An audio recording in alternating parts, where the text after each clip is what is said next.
Studio Funk. Hi, we're McKenzie Gardiner, and you're listening to Studio Funk.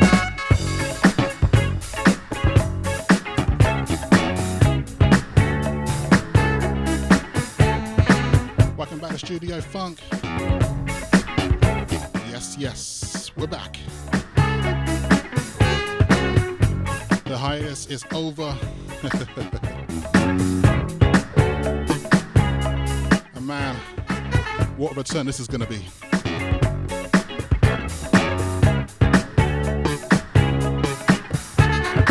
On today's show, we've got an exclusive, extensive interview with McKenzie Gardiner. I'm going to talk to them about their early Holy Grail releases of the 80s through to modern day with their brand new releases.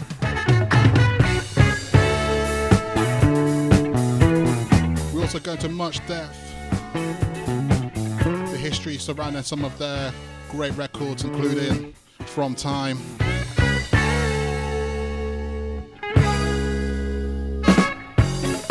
yeah, today's a special one. Also on today's show, that's right, I'm not done. I'll be talking to Walla P from Voyage Fantastique, Prime Source. I'll be catching up with the man from Montreal. Find out what's been going on at Prime Source HQ. And of course, I'm going to be dropping some new tracks, some new releases. Without holding up things up anymore, let's get into it.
much do I want you?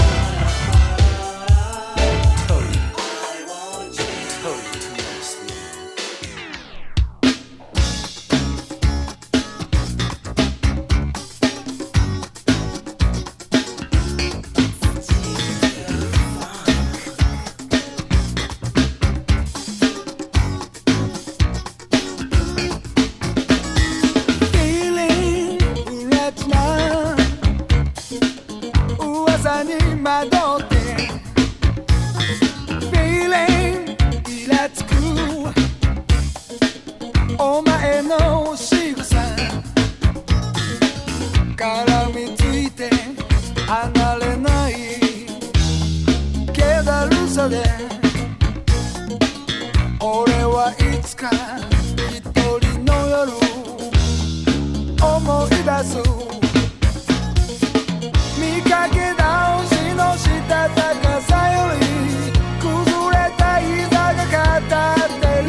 Track right here. This is a track by Africa. With a track called Feel the Night.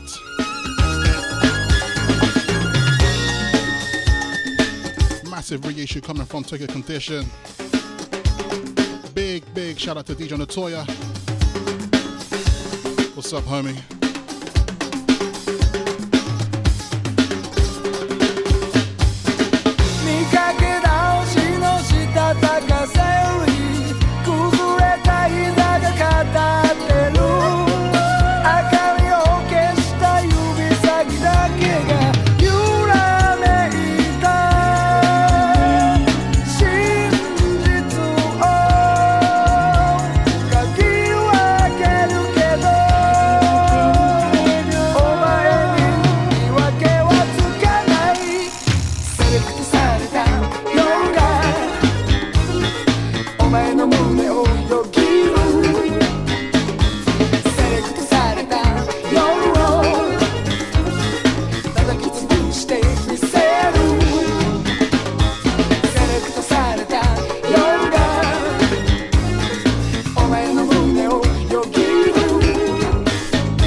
Studio Funk, the best on the modern funk.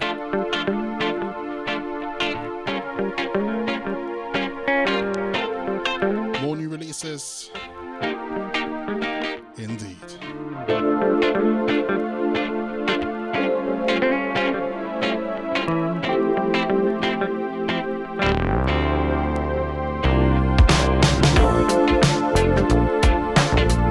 Another fantastic reissue coming from Take a Condition. Japanese modern funk.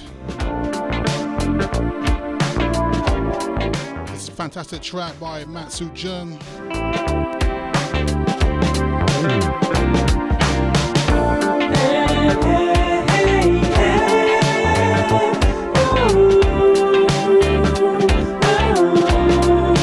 I have to say, since I've had this, I haven't stopped playing it. And I think you'll see why.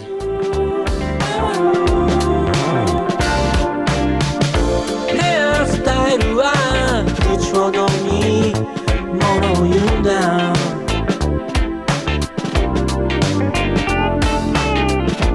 Hairstyle は口ほどに物を言うんだ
Arrangement hairstyle.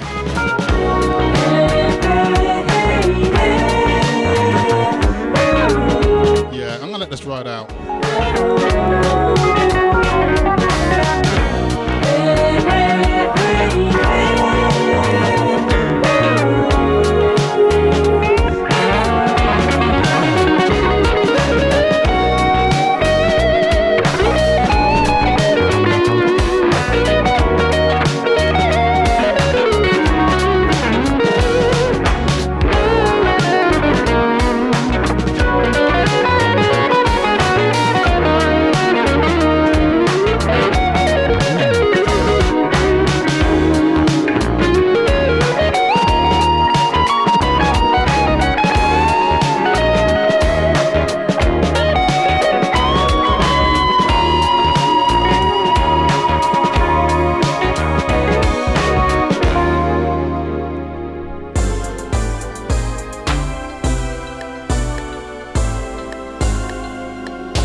favourite.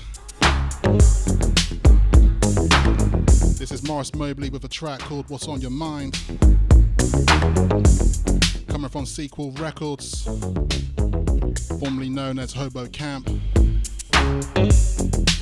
Headed by Randy Ellis and the Alaya. What's up, guys?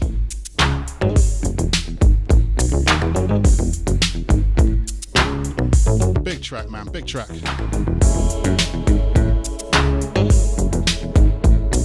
Just rocking out to the dub version of it. So coming up next, I'll be talking to Walla P about Prime Source. So coming up very soon, we'll be talking to McKenzie Gardiner. In the meantime, enjoy.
Once again, welcome back on today's show. We have Walla P, and haven't spoken to him for a long time. And what's going on, Walla P? How's it going? Hey, what's up, Az, man? I'm good. How about you? How are you? Yeah, I'm good, man. I'm really well, and feels good to be back, man. My hiatus is over. Back to making some shows, and on to today's show as well. I've got a very special guest, McKenzie Gardiner. I can't wait for that to come up and share with you all the great insights and conversations that we had. Yeah, back to regular scheduling programming. I'm sure the vacation was good for you. Yeah, it's good, man. I well need a break, definitely.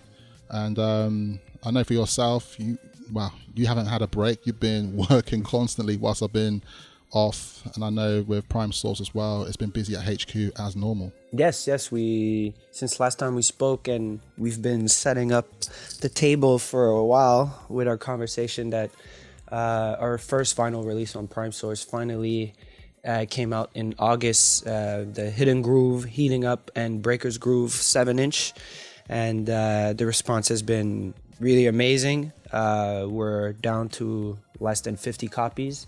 Nice. So if people still want to scoop a copy or maybe get a double, you can check out our website or also on our Bandcamp, primesourcerecords.bandcamp.com. So yeah, that's been pretty cool to see people reacting to the record, and also for a song that came out maybe like almost 10 years ago, that there's still some excitement for it. So yeah, shout outs to Sean at Hidden Groove for letting us do this project with him. Yeah, and just to point out as well, anybody who's based in the UK listen to the show, I actually still have a few more copies available for sale. So you can hit me up, just send me a DM on IG. And a copy could be yours, because once again, this is going to be one of those records that in a year or 2 years time, these are going to be really hard to get hold of. So don't sleep on this. Yes, and get it through as before getting it through Juno. But Juno also will carry it. So if ever you're not in the London or England area, you could definitely get it from Juno as well. Yeah. And also recently on Prime Source as well, if I look back about a month or two ago now it was, I can't remember exactly when, but you did a nice tribute for Dabel as well. Yeah, the Papito Mauricio dans l'appareil, aka Dabel, yeah. It was super fun to do. Already kind of tackled like kind of a mix for him like that when he came to play for the 6th year anniversary of Voyage Fantastique. So I just went back to that and decided to add some new songs and flip it a different way. But yeah, Dabel, you know, one of the most talented guys in the scene right now for the last 5, 6, 7 years. And he got a tour coming up real soon in California with that funk gang that they call Funk Freaks. So that's that's dope. That's dope on them also to getting him out there. So I'm sure he's gonna have a lot of fun, and the guys too. And a couple shows as well. You know, the show is still going on strong, and I want to thank everybody for listening. Still, it was a bit hard for a couple months because with the pressing plant and everything, it's been slowing down the releases, and now releases are starting to like come out a little bit faster now. Because I think a lot of labels were sitting on them. Yeah. So shout out to like Mo Funk and Star Creature. They had 2 nice 7s on Star Creature that came out not a long time ago. And some stuff also on the New Guinea group as well. That's been nice. So you can find that on the last 2-3 shows, the new stuff that came out on Modern Funk. And yeah, that's pretty much it on the radio side of things. Yeah, don't wanna like talk too much. If you wanna add anything. No, I think just point out one more thing. I know recently you did a little article saying that of reissue of the month, and so that was the reissue of September, and that was the reissue of the Reflex track. Yeah, funny situation. Great 7 that was originally released on an independent label.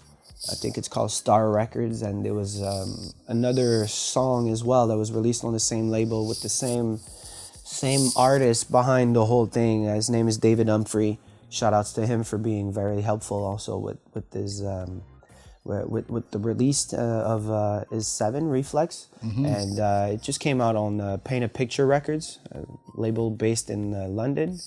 And definitely recommend getting doubles or triples of that because it's really flying out fast and pure Brit Funk boogie. Yeah, it's a great record. There's 2 different versions on it, but both versions are just great. So I would definitely recommend to scoop it if you haven't bought or listened to it yet. Yeah, really great release, and really exciting start for that label as well, which has me intrigued now to see what else they're going to come up with, if it's going to be more Brit Funk, Holy Grails coming through, or any other avenues of boogie and funk down the line as well. Okay, well, thanks Walla P. It's been always a pleasure to catch up with you, and feels good to get back into our routines again with these conversations. Always appreciated. Likewise, and congratulations for being now featured also on Spotify. That's a really good look, and will give more visibility and give the show a little bit more accessibility to the listeners who are maybe not familiar with SoundCloud or Mixcloud, and they prefer using Spotify for a streaming service. So yes, congrats on that. Yes, definitely. So to all new listeners, if you're coming through Spotify, Mixcloud or even SoundCloud, welcome to the show, and looking forward to all the future content to come. Yes, and have a good interview with McKenzie and Gardiner. Say what's up to Clive for me. Will do, man. Okay, Walla P, catch you soon, man. Take care. Yes, in a bit. All right, peace. Peace.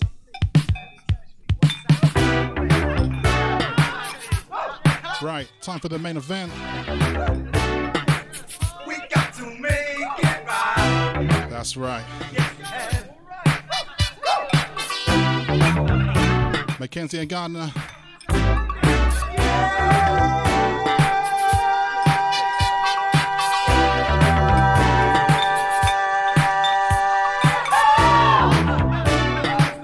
We got to make it right. First ever podcast interview. Early on Studio Funk. Can't imagine my life without you here. Never thought that we could do this. Girl, please tell me just what is going on. There's no feeling in the kiss. It seems to me that you've been listening to rumors instead of asking me what's on your mind. I can't believe that something's come between us. Let's talk it out, girl. Now's the time. We got to make it right. We're gonna save the situation. We got to make it right. We've got to make it right. Seems just now there's too much aggravation. We got to make it right. We've got to make it right. Just got to find the right solution. We got to make it right. We've got to make it right. And put an end to this confusion. Now's the time to make it right.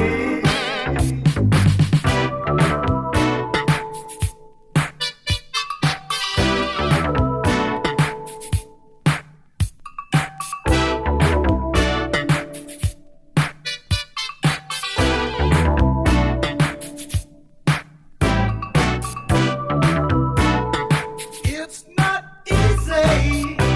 Oh no, after all this time, having to accept that we've grown apart. But there's no way, girl, that I can let you go. I can't ignore what's in my heart.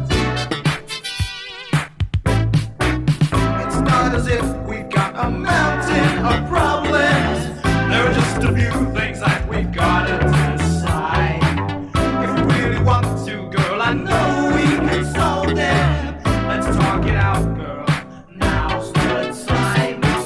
We've got to make it right. We're gonna save the situation. We got to make it right. We've got to make it right. Seems like now there's too much aggravation. We got to make it right. We've got to make it right. Just got to find the right solution. We got to make it right. We've got to make it right. And put an end to this confusion. Now's the time to make it right.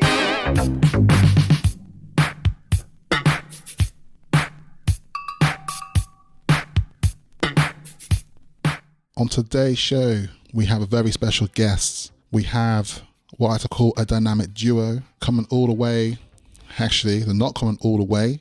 They're coming from right here, from the UK. Today, people, I would like to present and proudly welcome McKenzie and Gardiner. Hey guys, welcome to the show. Hi, Aswad.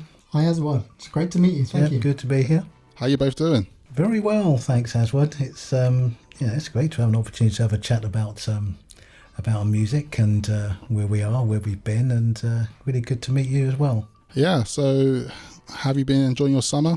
Well, this is the UK. So, We blinked and missed it. yeah, so there was a summer, I think. But, with all the crazy restrictions that everyone is going through at the moment. It's been interesting, but I think we've had a little bit of a break.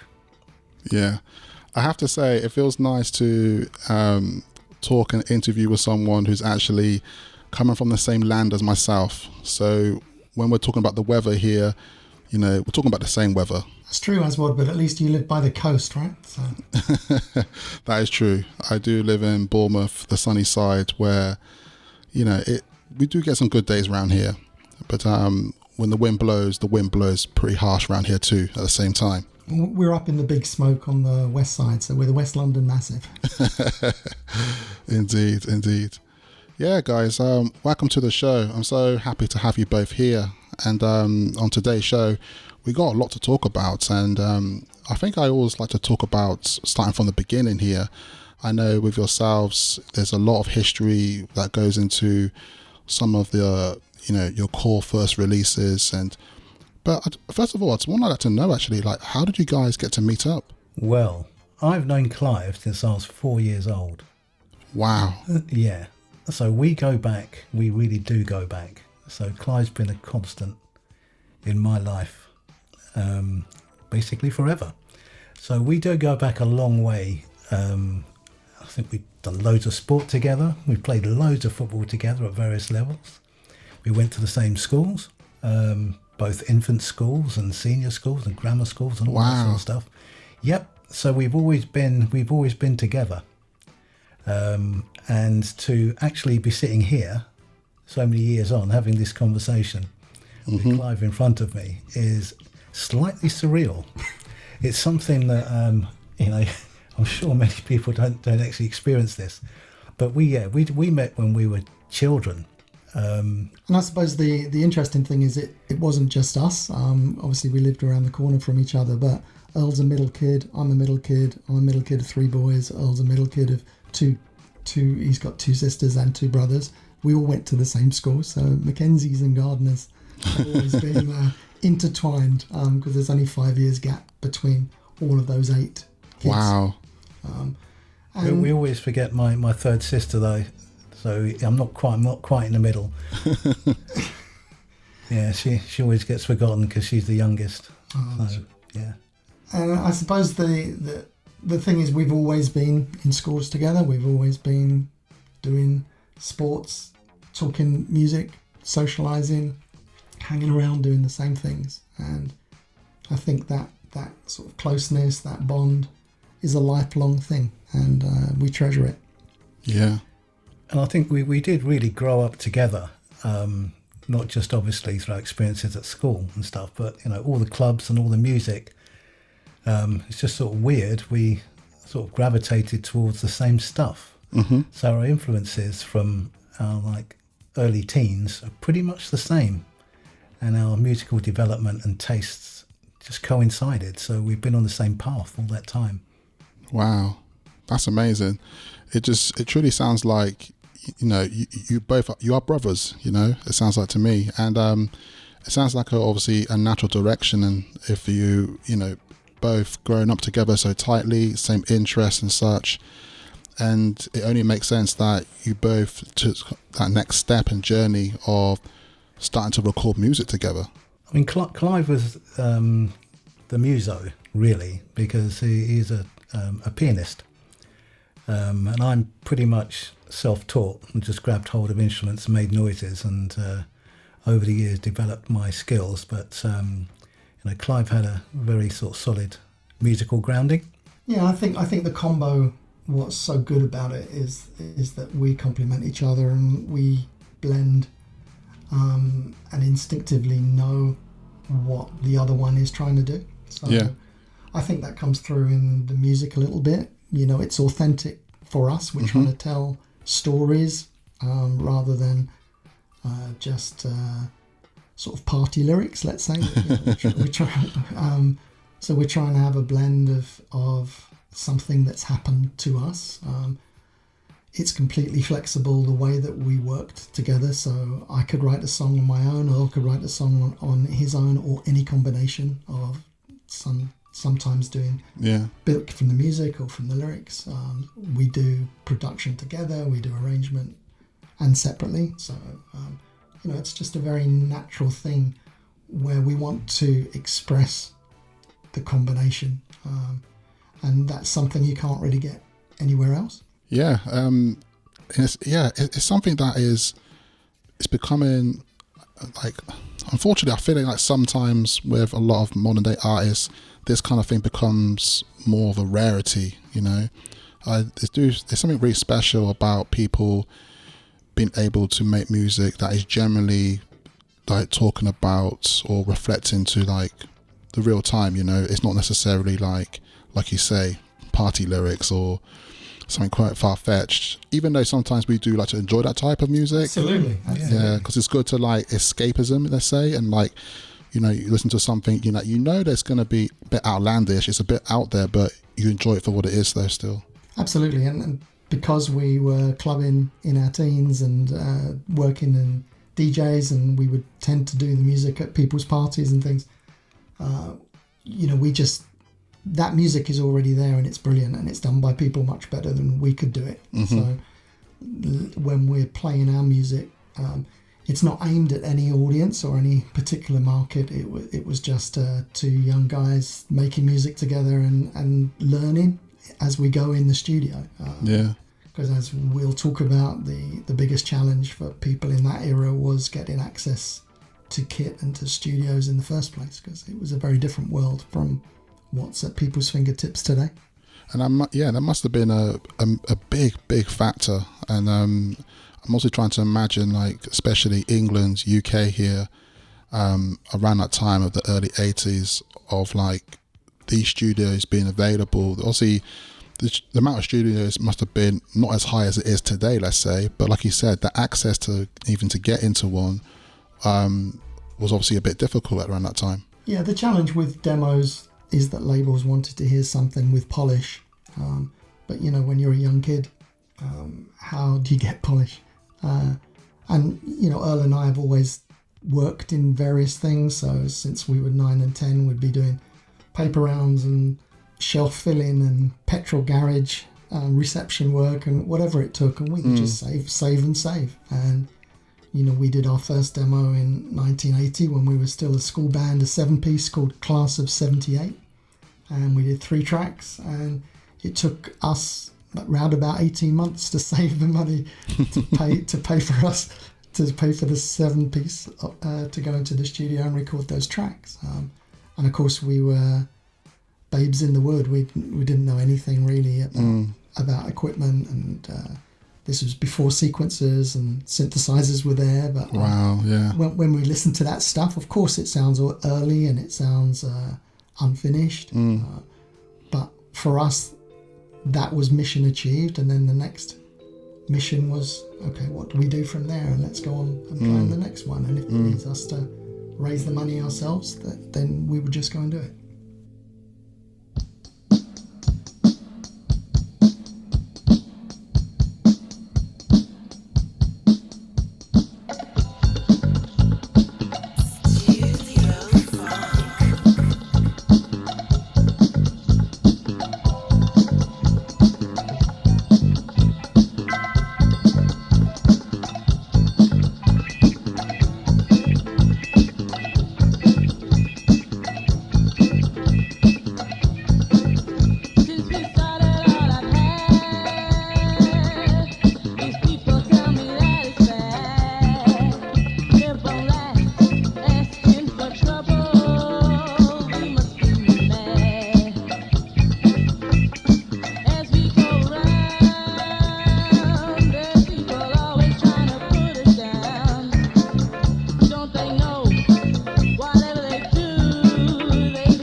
And then quickly forwarding like a few years from that, we obviously, I can't wait to talk about this actually, because I know it's such a important milestone, let's say, for yourselves, is your first release, which was a track called From Time, which was released in 1983.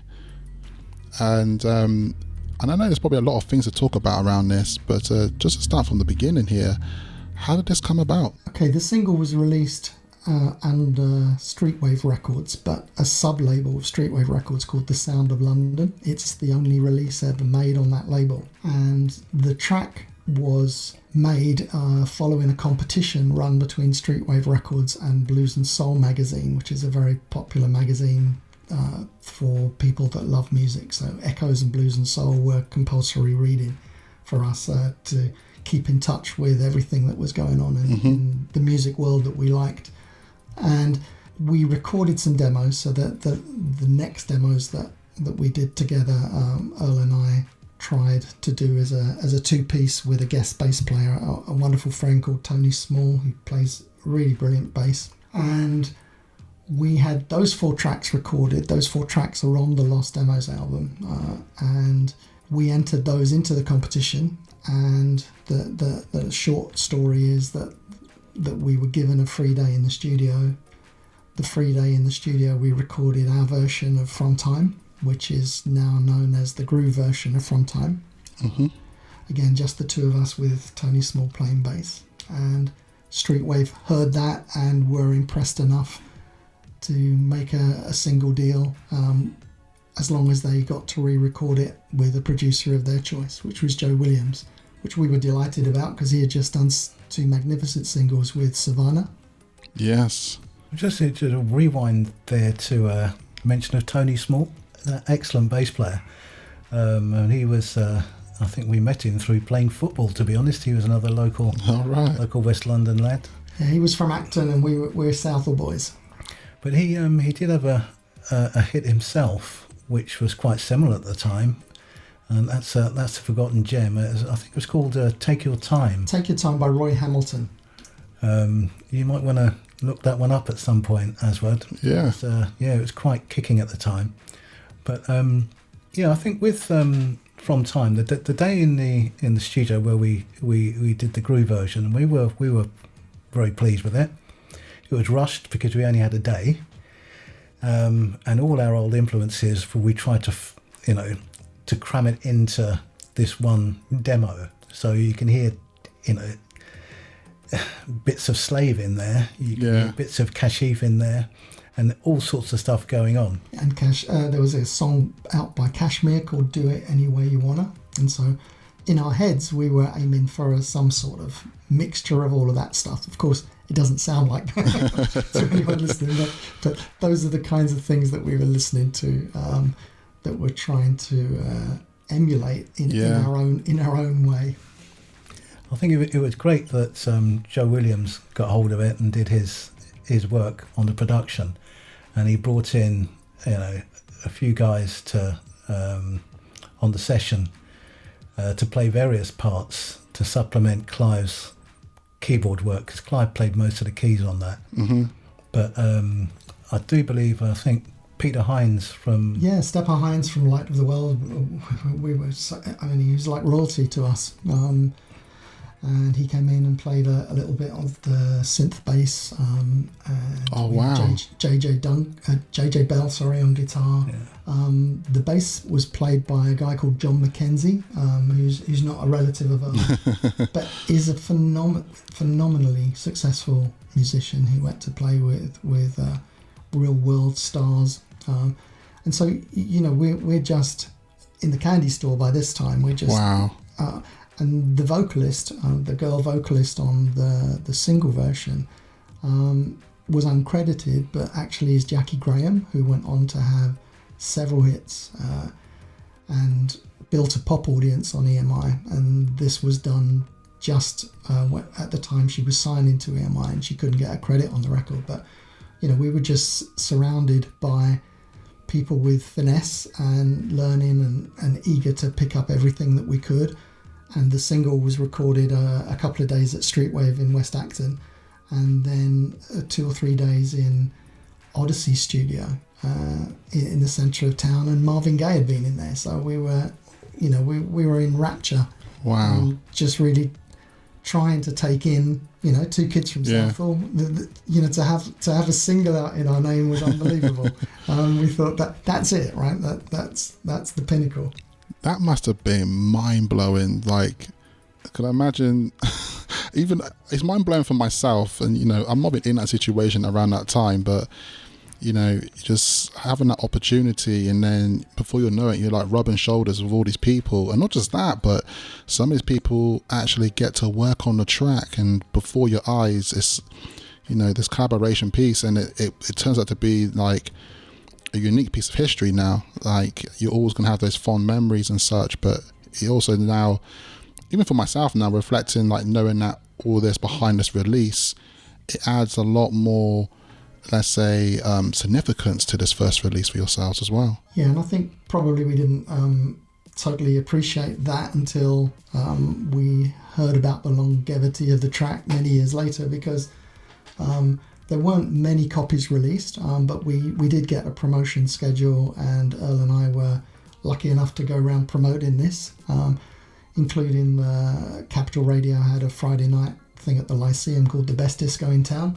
And so we were the support act on that, and again it just sticks in the memory forever, to be able to share that with your mates, and to hear us live on the radio. And we did other clubs as well. We did Bailey's in Watford, and we did Xenon in London, and it was a real learning experience for us, and it was short, because 3 months later the single had come and gone, and the relationship with Streetwave had ended. So but we can only ever look back on that with positive memories, and just how much we learnt from there, because to be surrounded by all of this was just a dream for us at that time. Yeah. And just to say now as well, like, reflecting about this release with modern day and talking about this record that came out in 1983, it's also good to see now that this record is now become a bit of a holy grail of a record now. I think within the last 2 years, the price of this record in the second-hand market, if you're looking closely on places like Discogs or eBay, it is rising in price. And it's going to be interesting to see how high this price can go up in the next couple of years or so, as it becomes obviously less likely to be found in the wild, especially. There's certainly not many around, which is a good thing. And there was a French re-release, so we were really flattered to work with Phil at Boogie Times Records, who made a reissue of the 12-inch single, and that again exposed the song and introduced us to another new audience. And with so many tracks to choose from in the world, it is just tremendous for us that people will give 2-3 minutes of their time to listen to something we recorded a long time ago. And that has been the window, if you like, into sharing some of our other music and from the past, but also going forward with some new music as well.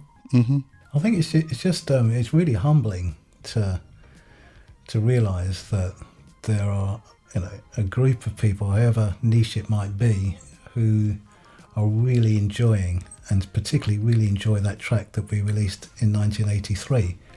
And it's the fact that another generation is listening not just to that particular track, but that kind of music, Aswad, and listening to that kind of groove is, it's incredible. I think we're a bit gobsmacked by it, and really, really humbled, and really enjoying it, and really grateful to all of those people who are supporting us at the moment. 'Cause didn't expect it at all.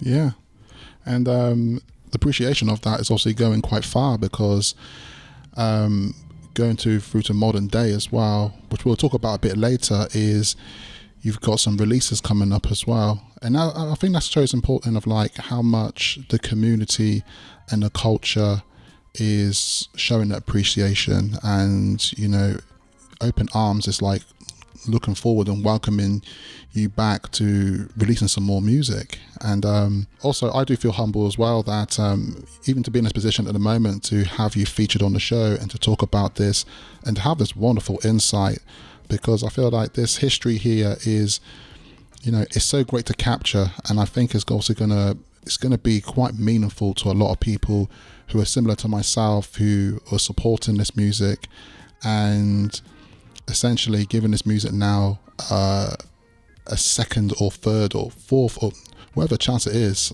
of bringing it back into modern day. I think the honour is ours. So thank you. And the wonders of technology allow people and communities to build in small micro niches, and the brilliant work that you do to pioneer that and to push things forward and get behind the music as well, to now and again talk to people that are making it.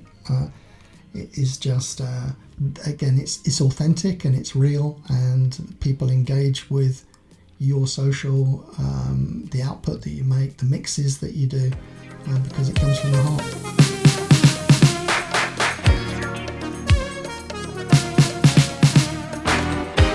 I still remember yesterday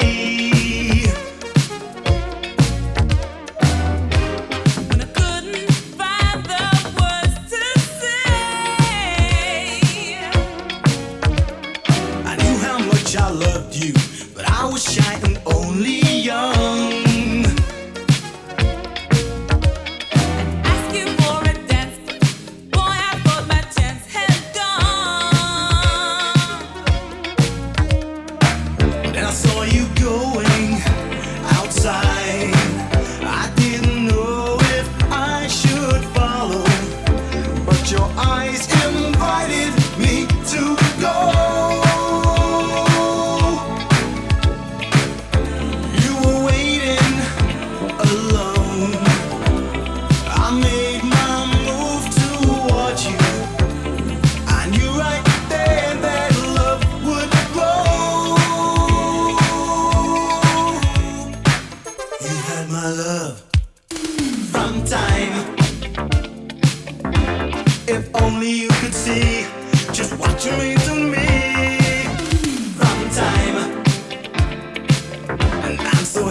That I made you mine.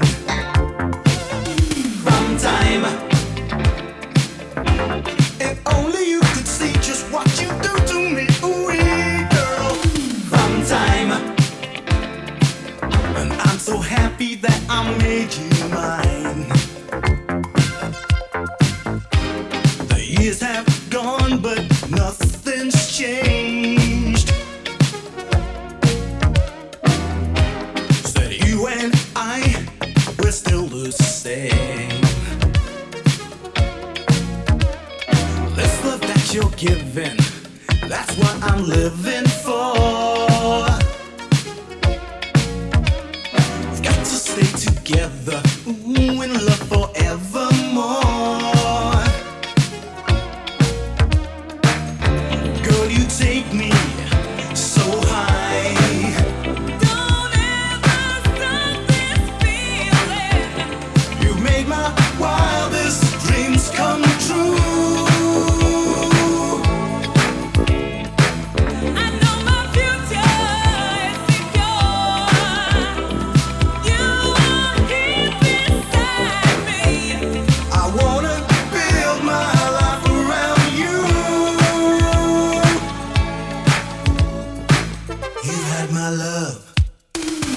Time,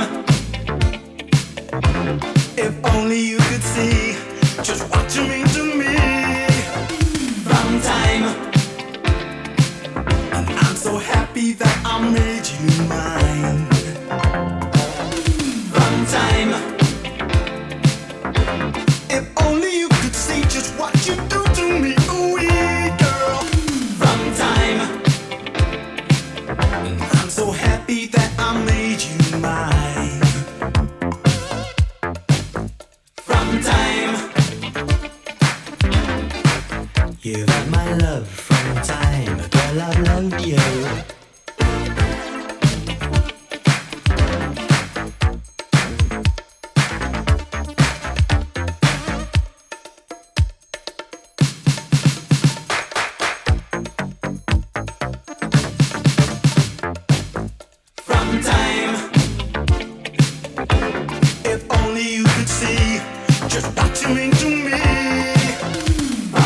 time.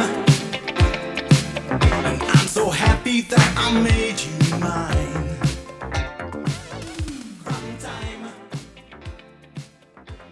So I'm looking at the article from Blues and Soul. They also mentioned Alton Edwards, which is a fantastic record. I just want to... Yeah, that was about the only... Because the gist of that article, that competition, is because he wants to find... he wants to make West Acton the new Detroit, and he wants to sign acts. And Alton Edwards was the one, really, that had crossed over enough that people would know it. He didn't really have many in the UK until... I mean, Streetwave was going until about 86, and some of their electro stuff worked quite well. But they were best known for licensing American stuff through the Street Sounds compilations. Yeah. And many of those would go out on single as well. So, for example, they did a Special AKA Band with Joy and Grace. They did that as a double A side in working with CBS. They did Rose Royce, Magic Touch. And the compilation albums were absolutely brilliant. So, High Hopes is the one that we used to play to death that was from there, but also the Kashmir track that I mentioned, that was on a Street Sounds compilation. So they were much more successful with the American stuff. Yeah. Sometimes the Central Line, Walking into Sunshine, I mean, that was a huge that's a big track as well, isn't it? Which is probably the closest... I mean, I'd be interested to ask you how our music sounds in relation to Brit Funk, because we're not really talked about in that scene, because we weren't on there for very long, I suppose. But something like Walking into Sunshine is quite close. And of course, that was a massive hit. That was about the first Brit Funk that worked in the States. Yeah, and there's an interesting piece like I'd like to mention as well, especially with certain recent things that happened earlier this year with the release of Strata, which is Giles Peterson's group with it's Bluey, isn't it? Bluey, yeah, from Incognito. And it's definitely brought this energy and vibe of like bringing that Brit Funk back, and it's a fantastic album as well. And and I did read an article, it's in the Guardian, I think, and they were talking a bit about Brit Funk and saying that Strata and stuff like that, and obviously they listed off like other groups around that time. And what was quite interesting around that time as well, I was on Instagram and I was checking out what Bluey from Incognito was saying, because he was advertising about the Guardian article. Then there was I've forgotten his name, but the guy from Loose Ends was saying that Loose Ends wasn't mentioned in that article and stuff like that. Yeah, with the challenge with because everyone was trying to find their way. The thing with Loose Ends is they were signed to Virgin, and Virgin got them Nick Martinelli, so they made some really plush American sounding music. Yeah. So of course some of their repertoire is absolutely brilliant, when it's hanging on a string, or whether it's that rarely gets called Brit Funk just because it's so polished, right? Yeah, I think with that there's a different sound. There's and I'm not saying the other stuff wasn't quality. Yeah, there is a quality and a production values about the Loose End stuff that took it slightly away from an association with other stuff that was coming out of the UK. Yeah. And I think that, Bluey was such a pioneer, because obviously he was in Incognito first, and almost the jazz funk beginning of Incognito with Parisian Girl and Summer's Ended and that sort of stuff. And I mean, we loved that stuff, and the jazz sort of fusion with Brit Funk had a very sort of a raw feel, even to the freeze sort of end, before they went pop. So, there's a lot of this fusion around, and there's a couple of compilations called Backstreet Brit Funk. I think that was Joey Negro, Dave Lee that did that. And what they're looking for is the tiny releases. And the Giles Peterson project is coming almost from that same sort of angle. Because in the scene back in the day, you never heard most of those things. because you didn't have access. So it's just brilliant that that in this digital world you can get access to this stuff. You can remaster tracks and bring them to another audience, and people are receptive. Yeah, and that's a really important point actually about Loose Ends, is that the whole thing with Nick Martelli and that sound. It definitely wasn't that raw Brit Funk sound that was coming out. Because when you start thinking about all this great music with that raw Brit Funk sound coming out, like you mentioned about Freeze, and I think about tracks like Southern Freeze. It's like one of my favorite records. It's such a great track, and it's so one of my favorites from them is Stay. Yes, and also Open. They're just those are hard records to find. But the labels that were signing artists, some of them were looking for American success, and if to do that they needed an American producer. So that's what Virgin did, and the Nick Martinelli stuff is brilliant. And it does sound. I remember just thinking, back in the day we were saying, hold on, these guys sound American. They actually sound American. And we're saying that as punters and connoisseurs, because most of the clubs that we went to, Earl and I were very lucky that there's a club called America's in Southall that was one of the big clubs at that time, that people would travel a long way across London and we would only have to walk down the road for it. But most of the music that was played in there would be American, and most of the music would be US import. And so, our taste was being shaped by stuff. Then you would get PAs. So Mirage doing Summer Groove came to the club to do a PA. It was phenomenal. We would go and see an American band at Hammersmith Odeon, and they'd get blown off the stage by Light of the World, who were just brilliant with the records that were being made by the bands, whether it's High Tension or whether it's Light of the World. That was a British sound. And it was something different. Loose Ends we touched upon were being shaped a little bit towards the American market. Central Line broke the American market with that one single. So, and then you've got all the small projects, our own included, that just reach a small number of people over a short period of time. So it's a very fragmented scene, but very creative as well. So when it comes to your music with the release of From Time, is from my perspective, I always look at it to see that it sits very comfortably next to Freeze, Southern Freeze and stuff like that, especially within my collection. And it's the more I think about it, the more I look at other things like the Loose Ends and 52nd Street around that time as well. It's not quite in a. Obviously, it's still good, and I still really like it. Obviously, it's the classics there as well. But I wouldn't say it's in the same lane as yourselves. I think that you are catered towards that raw Brit Funk sound, which obviously is standing the test of time, and people want to hear more of it as well. Yeah, I think it's kind of just the way it came out, Aswad, because our influences were so broad. So we really loved the American sound and that sort of American quality in production, that plushness. But by the same token, the British stuff, when it came out, completely blew our minds as well. So it was a combination of everything, and it just ended up the way it ended up because all our influences came out.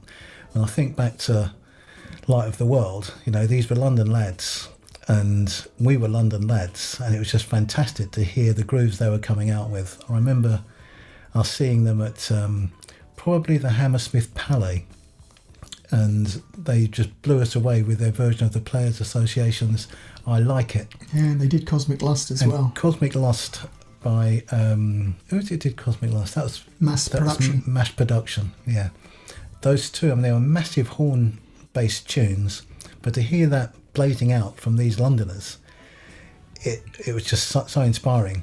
And they were raw, relatively, and it really was an inspiration to us. So we had that side to us all always there.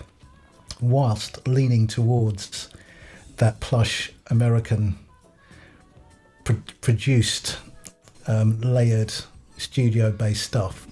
So it was a mixture of the two, and it's kind of just came out the way it came out, because at the same time, we mentioned really listening to people like Savannah, but we were really blown away by Slave. So listening to Steve Arrington and Slave and that sound, and Brooklyn, Bronx and Queens band as well, and Change as well. Around. Kashif was, of course, huge. The stuff that was done with Paul Lawrence, whether it's the Mighty M Productions, Hush Productions in New York, the work they did with Melba Moore, Evelyn King. I mean, it was monumental stuff. It would blow our mind. We would just play that on repeat, and it was that on one side, and then on the other side you'd see new technology come in, and Heroes of Mine with the system. And the elaborate arrangements that Dave Frank was doing, that was unlike most things that were there. We would then just absorb whatever we could and make our own sort of a bargain basement version of it. But what it ended up with is an expression that talks of the time, and it talks of two people. It's clear that Earl and I, we're mates, and that comes through in our music, and I think that's why people revisit it. Interestingly, people revisit different tracks, so the people that listen to us, whether it's on streaming or the people that dig a track and share it on social, they will pick different songs. It doesn't always go back to From Time the single. Some people only listen to the groove version, and some people will listen to something like A Night Like This, which is much softer. So that again is very humbling for us, and it gives us pleasure that people are prepared to dip into the thing that sounds right to them.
Yeah, so just going back into the release, the first release that you did from Time on Streetwave.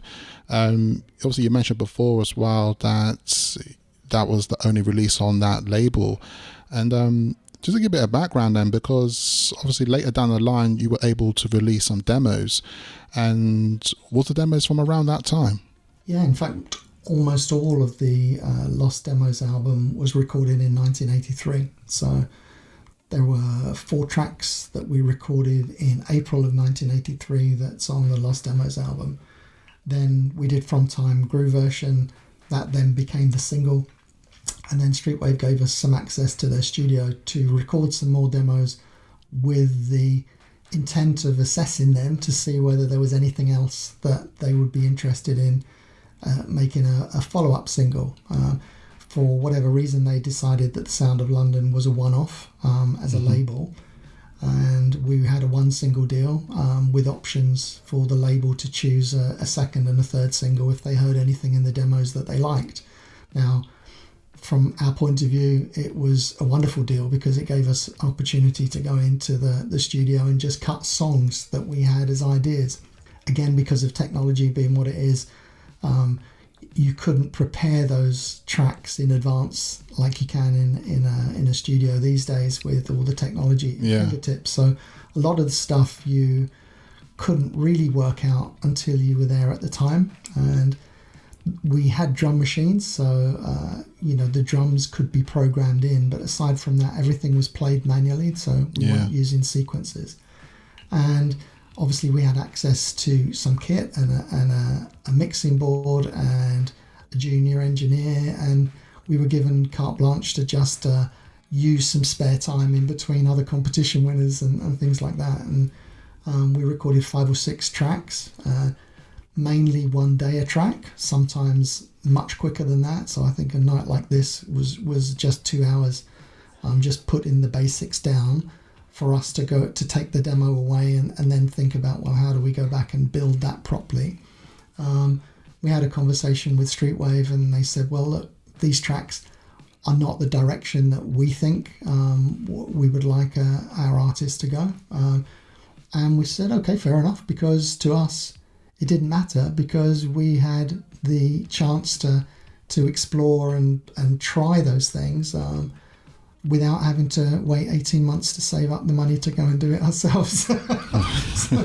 so it didn't matter to us that we weren't signed with them for a second single or a third single. From Time obviously has achieved prominence many years later. It had a few weeks in a little bit of sunshine, but it wasn't a hit in that sense, and the business is about that. So we just went our separate ways and used that as a learning experience. And 1983 was, as I say, 10 of the 12 tracks came from those sessions, either before, during, or after, shortly after the Streetwave stuff.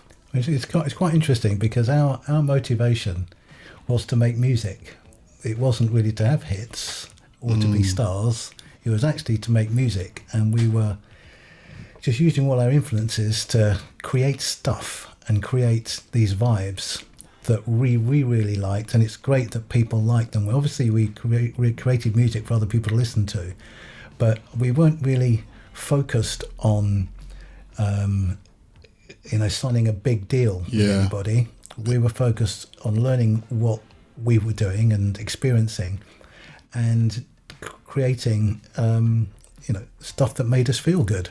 So we didn't feel at all desperate to hang on to Streetwave. It was quite amicable, us parting ways with them. Didn't feel any animosity at all. Because our outlook was about creation and just enjoying the music, and we were still learning. And as Clive said, the experience that we got from that, having all of that studio time, which we would otherwise have had to pay for out of our own pockets, was invaluable. Yeah, and it's quite interesting as well, and it's the importance as well. Going back to what you said about, around that time, you both weren't thinking about numbers or thinking about the big it wasn't a thing of like, oh, let's make some hits, let's get some chart things done here, or records that's going to be like, you're trying to picture the scenario dance floor. You're just making music for yourselves and such. And I think that's always stood the test of time with like longevity, because I don't know, sometimes you can just feel that kind of energy when listening to someone's music like that you know they're generally making some music that they're proud to make for themselves, and they're putting their craft and their interest first, of like you said, you want to create music and that's what you want to create. I'm glad that comes across, because that's our intention, was to try and make something that reflects us. And if people liked it at the time, that would have been great. The options, it was all on the label side, and they didn't. And let's also be clear, Streetwave were not the only label that rejected McKenzie and Gardiner or the class of 78 before that. You know, it was part of that new band adventure to be sending demos out for feedback to people, and often it would be quite brutal.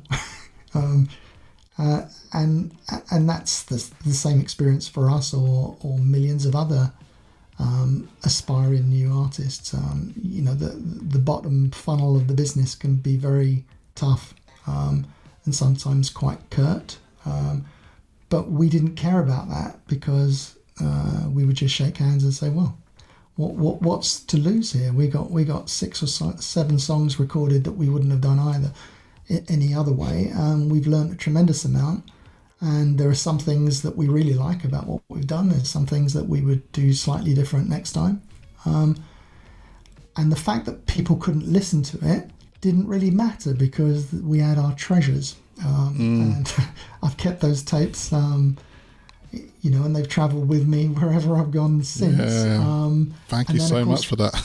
Yeah, and then of course the world has caught up in terms of technology, and you can just share to a small crowd that appreciates things. And there's a whole story around that, and how the Demos album became something tangible purely because of the generosity and kindness, if you like, of music fans contacting us, just politely asking, well, you must have recorded some other stuff. And then when they heard it, they loved it. And that gave us the confidence to polish the treasures away and sort of think, well, actually, maybe a few people out there would quite like to listen to this stuff, because they're telling us they would. Yeah, and just to also point out as well, around that time, around 83 or a little bit onwards from that time, you also got to record a track with Mick Mullane, who released... That was quite a bit later, actually. That's 88. Oh, was that 88? Yes. Yeah. So how did that track come about? Well, that one, by 87, the last McKenzie and Gardiner track we recorded is also on the Demos album that in 1987, and that's called In the Mood for Love, When We Go, which was a ballad that we created together. And around the same time, I was playing in some studio sessions with a producer, and a singer walked in who I now know as Mick, and I was blown away with his voice. Not the project that we were working on, but he just had this sort of honey golden tone to his voice. He's a professional singer in, I would call it the UK version of Manhattan Transfer. So, you know, in that kind of theatrical market, so completely professional, very experienced, and I was blown away with his voice. And I asked him if he would be kind enough to sing on 2 demos that I was putting together, a ballad called I Get Lonely Too and the early version of Completely. And he agreed. We recorded the demos together. I pushed the demos around. The original version of Completely is available on streaming services and on the 12-inch single. It's the 4th track on there. And completely against the odds, a reggae label based in Notting Hill called Legal Light Records heard it and said, we like that. We want it to be a bit more up-tempo and a bit more percussive and a bit more, could call it pop, I suppose. Yeah. And so they gave me a little bit of money to go back to the studio to take off some of the tracks that I had recorded and add a sax and add some more percussive upbeat things. And then they released it in 1988 on a 12-inch single. And again, it just amazes me and pleases that people will listen to that. And I know you recently bought it on 12-inch, didn't you? Yes. I'd like to give a shout out to Terry Hall, who I also got to learn is a friend of yours as well. And yeah, that's an amazing coincidence. Hold on, do you know Terry Aswad? Yeah, I do, yeah.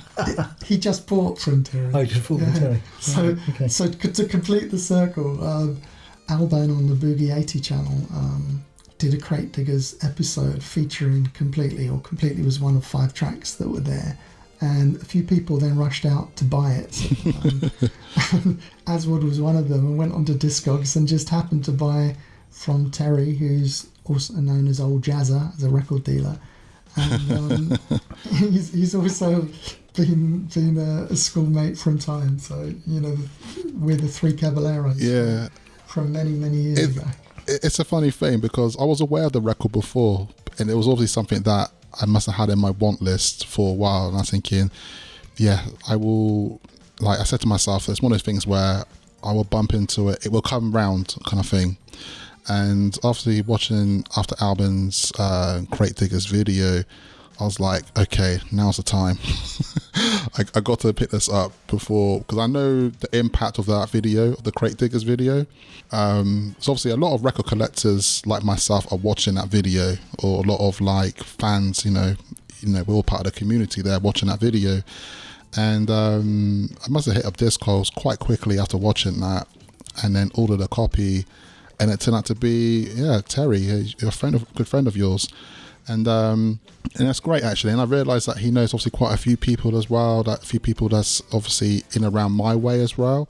So it's really... Terry's a specialist record dealer. And he's been in that business for a long, long time, with lots of deep experience in Brazilian music and bringing that into the UK and working with Far Out Records and huge amounts of things. So, you know, the years we've spent together listening to music, and you know, Earl and I play it and Terry sells it.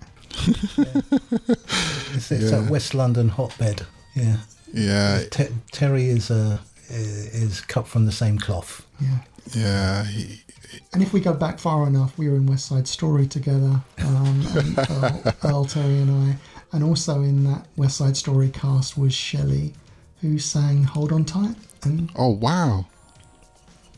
Wow.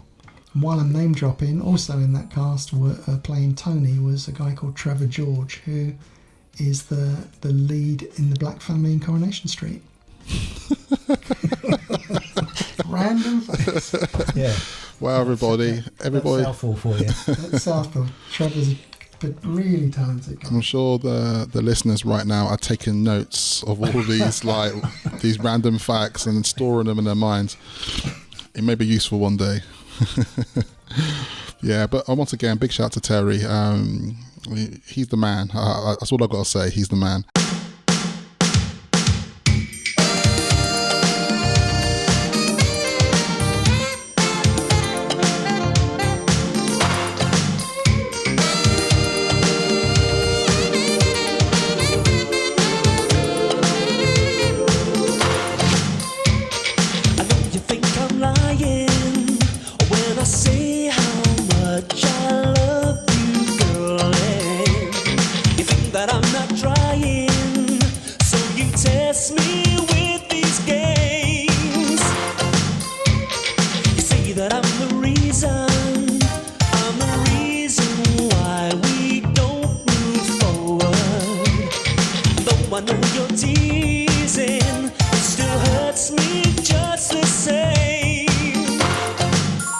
What it really comes down to is all these things that you're asking me to do.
trust me completely. Oh, halfway there's no good completely. Girl, you've got to trust me completely. Oh, don't you think by now you should?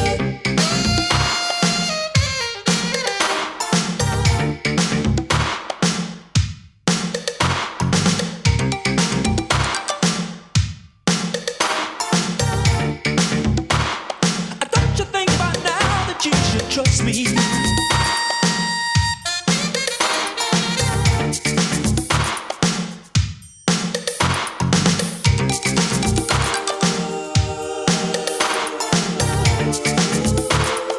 Don't you think by now what it really comes down to is all these things that you're asking me to do?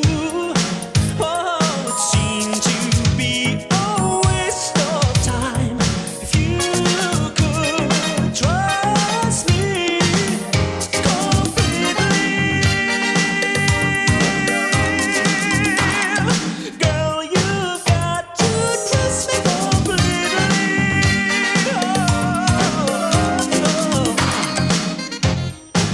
You've got to trust me. Trust me. Trust me. Trust me. There's no point in playing games. You've got to trust it, baby. It's all or nothing. It's all or nothing.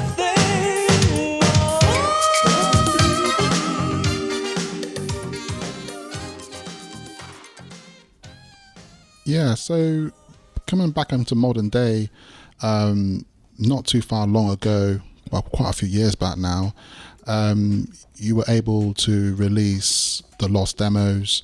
So these are the lost demos you've been holding on to for your dear life for this whole time, which I really appreciate, by the way. There's a lot of, like, obviously a lot of care and love of like holding on to those demos for this whole time to finally release and share it with the world in 2013.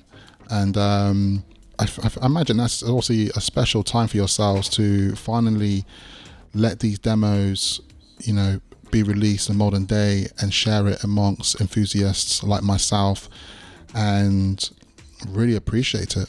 Thank you. We were touched by people reaching out to us. The story, I guess, as to why we're even here and why that album was released all goes back to a Dutch guy called Ed Reuter, who had a website called Dance Classics. And way back in 2005 or that sort of time, he reached out and said, did you know that your 12-inch single from 1983 is going for silly money? And of course, back in that time, vinyl hadn't made a comeback. It was crate diggers weren't a known thing. It was really super niche, and it came as a big surprise to me. I worked in digital music and try and keep in touch with what's going on, and that one took me completely by surprise because I had no idea. And you know, Ed convinced us that was real, and we were very flattered by it. That then led to a couple of years later where he popped up again and said, can I do an interview with you guys for my Dance Classic site? And so, can you tell the story of From Time and how you guys worked together? So we did that, and then we found people started reaching out on social, and some of the people that reached out are still in touch with us today, and some of them are musicians. So for example, Sean, who goes by the name of Hidden Groove, he would be getting in touch at that time and ask technical questions about the phasing on the drum machine or something, like questions that I might not even know myself. Wow. And there'd be somebody from the States under the name Anaheim Funk, and of course we're still in touch today. Alban was in touch again in very early, and this would be comments on SoundCloud or people finding me on Facebook. And eventually the discussions would be, well, surely you recorded some other stuff, right? Because we're really hungry to have other stuff. People are hungry for it. Yeah, and of course, you know, Earl and I, we had these treasures that we'd kept, thinking that they were a moment in time and no one else would want to hear them. And and I put them up on SoundCloud. Some of the reaction was great, and so that then encouraged me to get them mastered properly. So another key character in our story is Phil from Boogie Times, which is a French label, and he contacted me and said that he would like to reissue the single, and at the same time put me in contact with a remixer masterer that he used called Tony Massara. And Tony took our treasures that were not mixed properly and not mastered, and remastered them as well as technology allowed, and brought the level up to the extent where they could be released digitally. Nice. And so that then made the songs from Time, the Lost Demos digital album, which was 12 tracks. I say 10 of them recorded in 1983. One Got to Get Away recorded in a friend's bedroom in 1981. And the sort of more mellow track, In the Mood for Love, recorded in 1987. All of those were mastered together and released on all streaming services. And then Phil Boogie Times got in touch again. He had great success with his reissue of From Time. And then he wanted to make a vinyl album of 8 of the tracks from the Lost Demos. And so that went out under SAF Records in 2014. Again, limited edition, sold out really quickly. It's quite hard to get hold of, that album now. And it's quite sought after. And so, thanks to Ed originally telling us what the community was thinking about our music, and then followed by Phil and Boogie Times, that meant that we got the insight into how the community was responding to this music. And since then, since the digital album went out, the third key piece is the legendary American, I call him the global funk ambassador, Dane Funk. And he then picked up on the groove version of From Time and opened doors to our audience across the world. So thanks to him playing this track and other tracks in our show, and he's I don't have words to thank him. He's such a generous person. Instead of promoting his own music, he talks about and pioneers and champions the unknown. And we certainly fit in that category. And it even got to the extent where Earl and I went to meet him to give him a vinyl.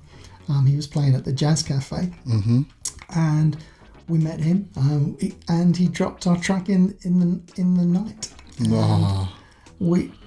It was completely by surprise, and he's done it since. And obviously, he doesn't just play the record when you're there. We happen to be in the audience, but he's just an amazingly generous, kind connoisseur of music. And we exchange messages, and it's just completely genuine acknowledgement of, these two crazy guys who made music that not a lot of people heard, but actually those that like it appreciate it. Yeah, shout out to Dane Funk. He's such a humble guy, and it's so nice to hear that. And because I think I do recall as well, quite a few years ago, I don't know how or what it was, but I do recall hearing Dane Funk playing that record. I definitely do recall it at some point. I don't know if it was like a boiler room thing he was doing or something online, or I can't remember, but I definitely heard him play it. He did the boiler room down in Surrey Quays, didn't he? I remember that time. So that was a boiler room function. Yeah. He's been a strong supporter. I'm a fan of his anyway, and the music that he curates is always interesting and often enlightening, because it's sometimes the only place that you can hear this stuff. And what he's doing now on Apple Music, he has a Glide Zone radio show on Saturdays, and he's about 16 episodes into that. And again, we got featured on week 1. It's just stunning. We exchange private messages, we exchange obviously on social, we share things, and it's just genuine respect, and to come from somebody that I look up to as a person. he's in a lane of his own, and just very, very surreal in a way to have acknowledgement from somebody as important to the scene as that. But it is completely genuine.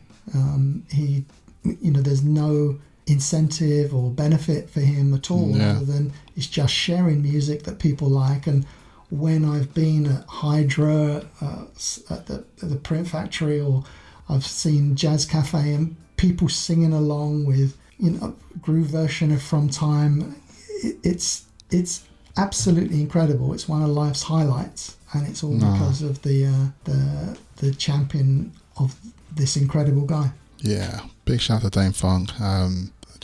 One of the best. We all appreciate him. We all do. He's one of a kind.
So bring it back to modern day, and knowing that all the fantastic history about yourselves with the music you released in the early 80s and also in the late 80s, and then also having the release of the demos back in 2013-14.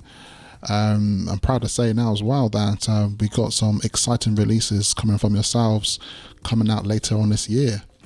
And one of the first new releases coming out quite soon, very imminent I would say, quite soon whilst people listen to the show, is you got a new release coming out on Avant Records, which is the record label headed by Album from Boogie 80. And there's a lot to say here actually with this little announcement here, but where do we start? What would you like to say about it? What we'd like to say first of all is thank you to Alban and to his artist Nicky B, who is somebody that we have the highest respect for because of his genuine love and interest and passion for music of the time that Earl and I lived through.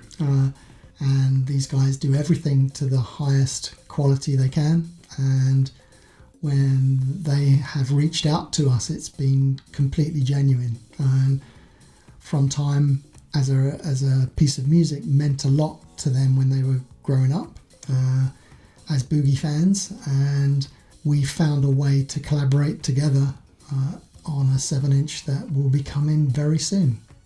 One thing I would say, I mean, without trying to sound too sycophantic, is that Alban and Nicky B are two of the nicest people I've come across virtually, because I've never met them in person, but a lot of contact between London and France, and they are exceptionally nice and really committed, loads and loads of integrity, and incredibly reliable as well. I'm just really pleased to have a connection with them.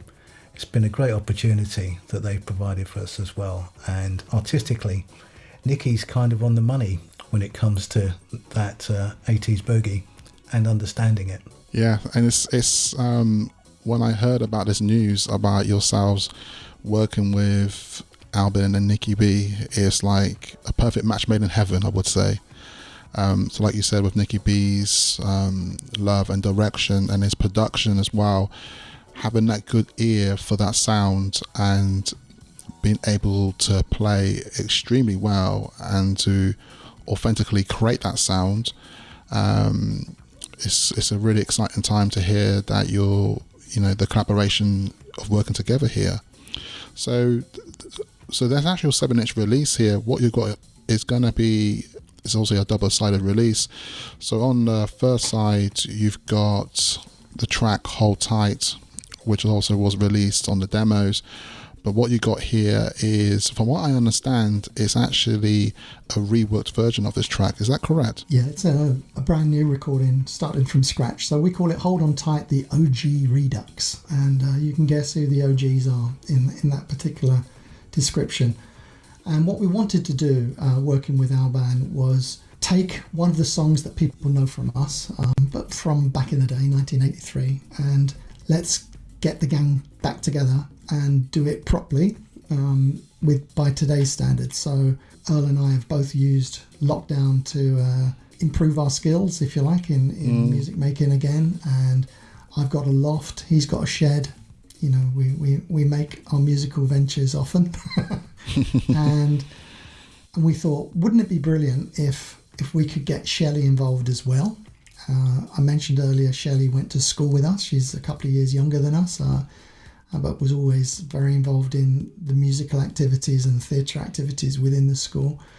For many years now, she's been living in the States, and we tracked her down, and she sings part-time, and she's a nurse, and was really, really up for singing a new version. So amazing. So I made a new version from scratch. Earl's playing guitars. We've got Shelley doing all the vocals on there, and the song now begins to sound, we think, rounded and polished, and we're absolutely knocked out. And if that wasn't enough, then the second side of it on the 7-inch single is Nicky B's own interpretation. So he's been involved in the sessions and then took the elements away that he wanted to use and then added completely different elements of his own and took it in a completely different direction, which is so much of a pleasure to have somebody that you admire and respect bringing their own craft to one of the songs with us. So you get the best of both worlds on side A and side B. Yeah, excellent. I think what we're going to do right now for our audience, we're going to play a very short snippet and preview of what's to come with the full release before the announcement. So what we're going to do right here now in Studio Funk, we're going to dive into that, a little bit of a preview. And this is going to be exclusive here in Studio Funk, first time aired anywhere. And I'm really proud and excited to share this with you all. And I hope everyone enjoys it.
Yes, and that's a great little insight there of Hold On Tight, OG Redux. Look out shortly for the official full announcement. Really exciting stuff coming out of Avant Records and collaboration with McKenzie and Gardiner. The next thing I want to talk about as well is the Avant Records is not only the exciting release you've got coming up. I know recently you've also been talking and working and collaborating with CQQL Records coming out of LA, which is the label headed by Randy Ellis. And a really exciting time as well, because I think what's important here to know is that we're also going to get some more releases from yourselves of coming from your collection. Yeah, we're really flattered that Randy reached out and asked if there was any chance of releasing some of our catalogue that is well known in these circles, but difficult to find on wax. And the first project that we're going to do together is a 7-inch, and the 7-inch will contain 2 tracks that have been released digitally before. The A-side is Got to Get Away 2020, and that's never been available on vinyl before, and sounds absolutely brilliant. It was made for vinyl, and the test pressing exceeds our expectation. And the B-side, what Randy wanted to do was to include what's our classic hit, if you like, which is the original single of From Time. There was a very small pressing of 7 inches back in the day, 1983, and it's very hard to get hold of. But there was a 4-minute edit version that was made for that, and he wants to put that on the B-side of Got to Get Away 2020. So it combines sort of a bridge into the new with a classic from the old, and there's something on there for everybody. Exciting. And I'd like to hear the good news that you got the test presses and they're sounding amazing. Yeah, that's the thing. Sometimes you never know how the vinyl will sound, and we're vinyl junkies, so to us, we feel. Don't worry, I'm part of the club. We feel it sounds better. It technically does it, I'm not sure, but certainly Got to Get Away 2020. It's just such a thrill to see that on vinyl, And Nice. the reaction that Randy sent it out to some test pressings to some DJs and tastemakers in the States and also in Europe, and their reaction to it has been strong as well. So it's just such a complete honour to work with the Sequel crew. Sequel's a new label, will be release number 4. They've had 2 or 3 tremendous releases already in the few weeks that they've been going. And these guys, their heart and passion is just, it's infectious, and it is completely a pleasure and an honour for us to be working with people of this calibre. Absolutely. Yeah, big shout out to Randy and the Alaya as well. Both like doing exceptionally great things with their label, CQQL Records. For those who do not know, CQQL Records is a continuation from Hobo Camp, which is the previous label which Randy headed. CQQL Records they've only just come out the gate, and they've really got some great releases underneath their belt. It's really exciting to know as well that, you know, yourself and Earl are both going to be part of that conversation now about CQQL Records releases, and I'm really looking forward to this being released. And I just want to say congratulations to that, and also congratulations to the Avant Records release. And it's really exciting thing looking forward to, and I'm really happy to see this come to light. Thank you. And the thing that unites those two labels is, I say, the passion and the respect that the guys have for people that make music, and it's a joy and an honour for us to be working with them. And you know, this is chapter 1 with CQQL. We're looking forward to chapter 2 coming in the new year. Excellent. I'm on the edge of my seat. I can't wait. I think what we're going to do right now, Dan, I think we're going to do is we get a nice little bit of taste of Got to Get Away 2020. So like you said already, this track was released digitally, but for all the vinyl enthusiasts like ourselves, enjoy it on a nice 7-inch press.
Yeah, so once again, I'd like to thank you guys. Are there anybody you'd like to shout out and give thank yous to? Well, look, thanks for having us on. This has been great to have the opportunity to sit down and talk through what we've been up to recently, and certainly where it all started.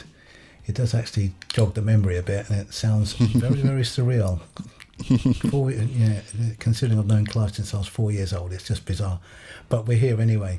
But I think that one thing that's come really clear is how powerful social media is, and the work that people like yourself, the Albans of this world, Dame Funks of this world, and what's happening stateside with Randy and those guys. It seems for our niche sort of following, it seems really global, but also incredibly close. Yeah.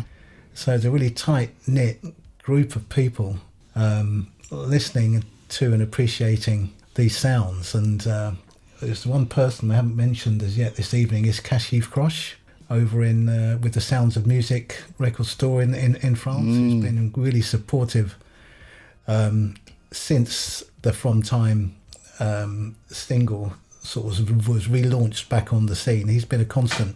So big shout out to Kashif. And yeah, it's just really, really great to be here, and thanks for having us on and giving us the opportunity to chat. My pleasure, man. My pleasure. Sorry, Clive, go ahead. Yeah, I was just going to say again, to echo Earl's words, Aswad, it's very... we've used the word humbling a few times, but I need to find a better word. But it's but thank you for taking the time and the interest to have a discussion with us and to find out how we're bridging from music that we made a while ago into new music that's coming, in the next few weeks, but also from 2022 and beyond, because we now know that within the small crowd of passionate people that are modern funk fans, that they respect us and will listen to us from time to time, and we're on a bound to try and create music that is new and can fit in with that crowd while retaining all the characteristics that it sounds good to us as well. And there are some modern funk musicians that we take our hat off to, whether it's XL Middleton, Bus Greats. We had some conversations with Linda Dawn, who we think is doing some tremendous work. Danny B in the Major Sevenths, he's doing some brilliant stuff. Your own interview with Ivan McVell was, I mean, the productions that are coming out from him are just phenomenal.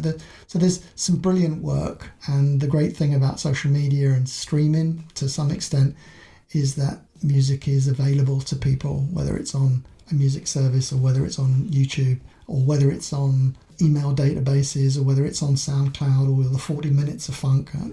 All these things, it's a joy to be able to dip into this and to hear how people are looking backwards and building a bridge and looking forward at the same time. For us to be a small part of that scene, it is just a tremendous honour. It's definitely an amazing time right now for the community in general. I definitely feel this tight unit of community pushing forwards, and everyone's pushing their craft forward and everyone's collaborating, and I think the scene feels stronger more than ever, really. And so it's like a wonderful time, and I really do look forward to these up and coming releases from yourselves, but most importantly looking forward to next year, and there's next new chapters that yourself and Earl move towards. I'm excited as a fan. I'm really excited, and just all the best, and really looking forward to it. Thanks so much. Cheers, Edward. We wish MG Funketeers everywhere peace, health and funk. Indeed. Right, thanks Clive, thanks Earl, and I hope you enjoy the rest of your day, and speak to you soon. Thank you. Take care. Bye. Take care.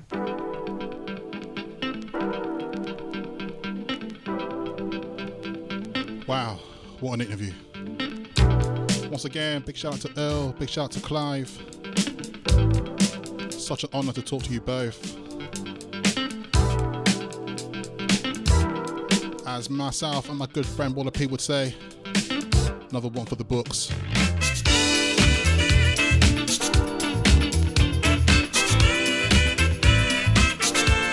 But we ain't done. Time for the tribute mix. Gonna chop with some tunes, see where it takes us.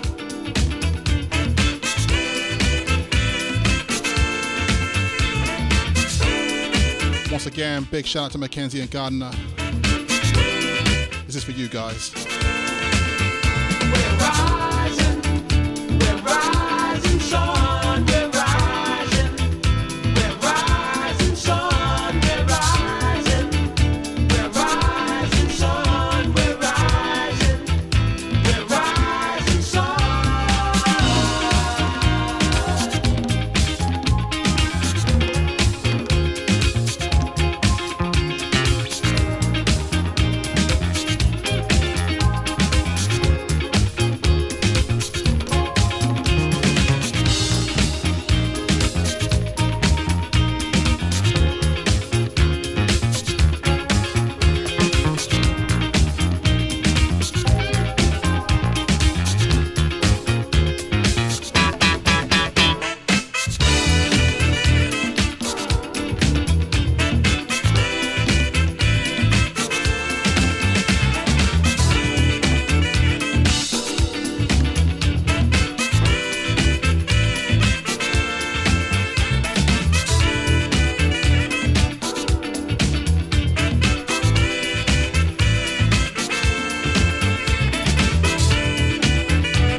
What took you so long to realize what you felt?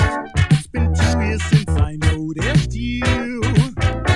I tried, yes I tried to get myself across, 'cause I was sure that deep inside you knew.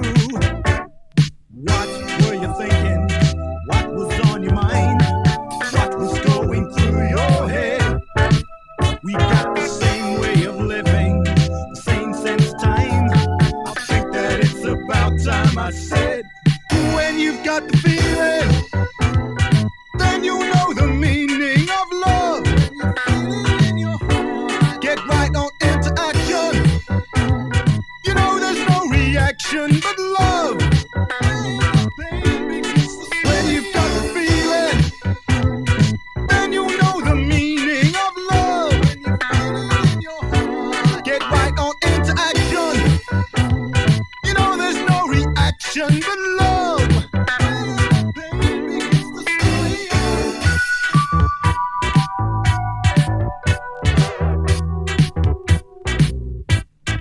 When you've got the feeling,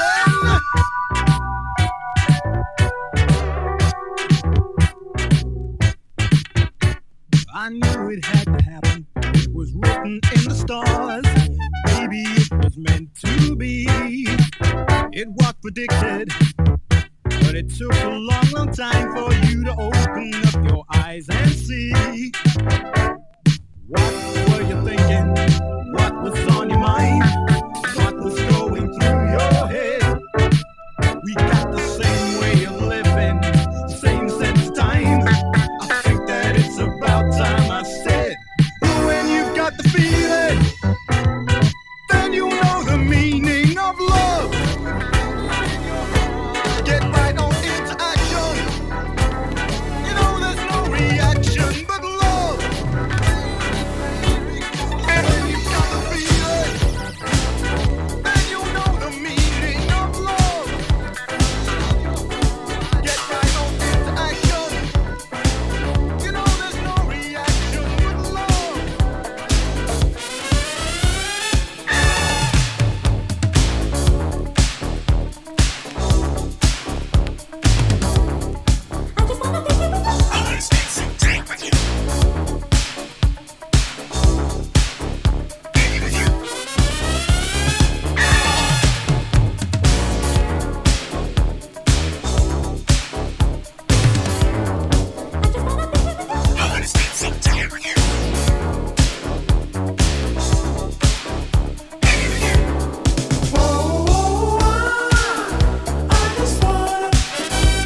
show. Unfortunately.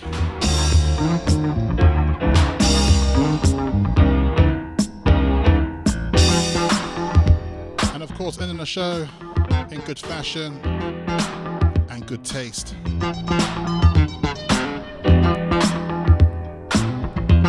McKenzie Gardiner. Okay, come on. I can't forget the way you treated me. I was young and so naive. I really felt we'd begun to get it on when you decided to leave. Why did you do it to me, baby? You told me that you loved me and you'd always stay. And then without an explanation, you took your love away. You ran out on me, girl, but now you want a second romance.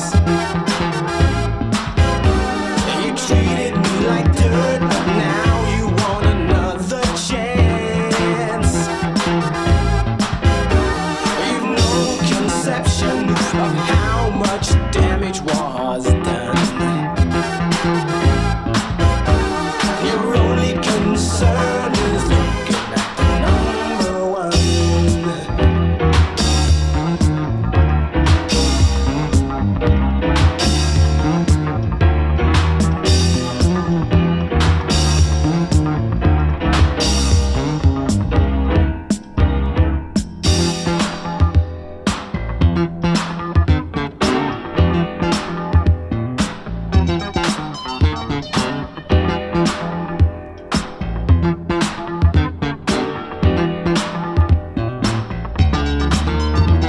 You tell me you felt bad and so ashamed.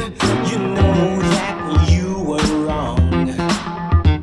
You want me to believe that you have changed. Your casual days are gone. But I can't forgive you, baby, for your cheating and your lies. There is nothing you can do, girl, to erase this pain inside. You ran out on me, girl, but now you want a second romance. And you treated me like dirt, but now you want another chance.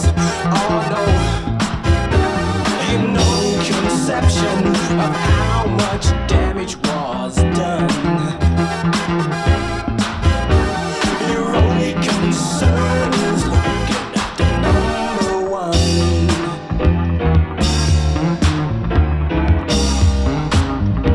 What a track, what a track. McKenzie Gardiner looking after number one.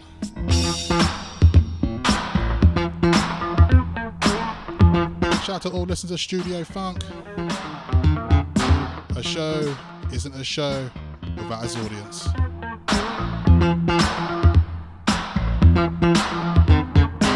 Big shout out to Walla P, Albin, Prime Source, Boogie 80, Voyage Fantastique. Big shout out to my whole Rundon crew family, Charlie Dark, Sophia. Big shout out to my homie, Jimmy the Twin.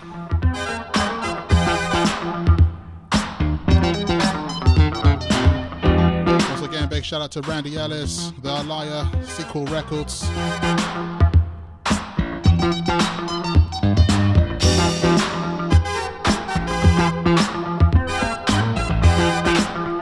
And of course, big shout out to my family and my girl.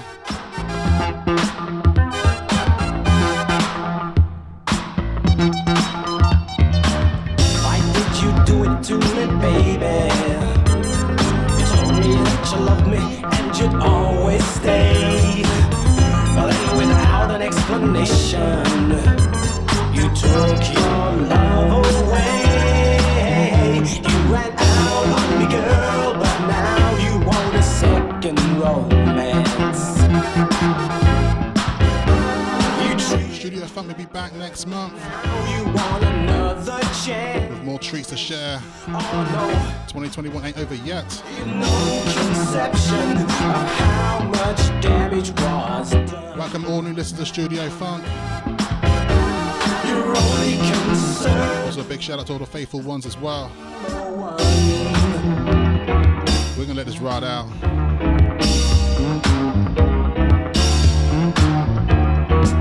Until next time, people, take care, stay safe, stay healthy. Peace.